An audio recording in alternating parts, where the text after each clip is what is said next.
So Marx was workers of the world unite, and not, as the Democrats have it now, freeloaders of the world unite.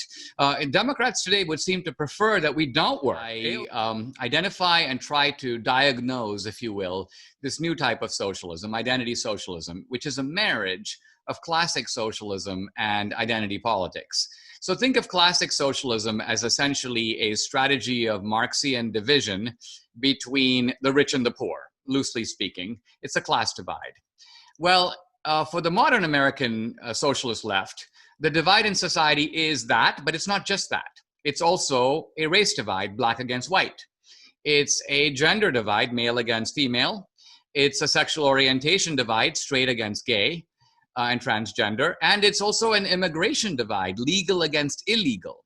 So one may say that while Marx was trying to carve up society just into two groups, the left is trying to slice American society into many different, across many different lines. Now, why are they doing this? They're doing this because they think that if we divide society in these 8 different ways, we can assemble a majority coalition of aggrieved victim groups that can come together and then sort of take on everybody else. So they're trying to get to 51% in the firm belief that democracy itself will then legitimize them looting and oppressing the other 49%. This is what they call democratic socialism. To me, it's a form of gangsterism. Well, a good way to think about this is to compare Biden against, for example, Bernie Sanders. Bernie Sanders is an explicit socialist.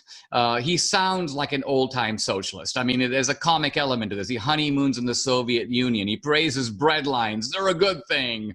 Now, this is a bit too much. I don't think this is the socialism that you can actually get sold in the United States.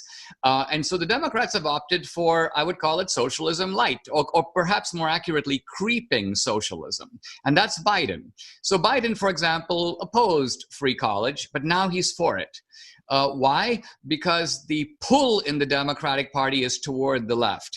And so a good way to think about socialism now is not so much as a kind of defined thing, but to think of the free market on one end of the spectrum and socialism on the other end, and ask this question: which Democrat is pulling in the free market direction and which Democrat is pulling in the socialist direction? And the simple answer is they're all pulling in the socialist direction without exception. It's just a matter of whether they're pulling hard or pulling softly.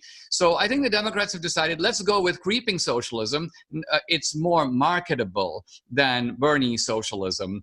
And that's why they picked Biden over Bernie. Now, I have to admit that there is a little bit in human nature that says, wow, that's fantastic, because who wants to get off the couch? This appeals to all of us. And ultimately, I think it points to the type of socialism, by the way, the Democrats are selling. By the way, Marx would have been disgusted by this. Marx actually admired the worker who was sweating and putting in the long day. And Marx's only point is that you're putting too much of the load on this guy. At some point, his back is going to break. At some point, he's going to have enough. He's dripping with sweat as it is. So Marx was workers of the world unite, and not, as the Democrats have it now, freeloaders of the world unite. And Democrats today would seem to prefer that we don't work.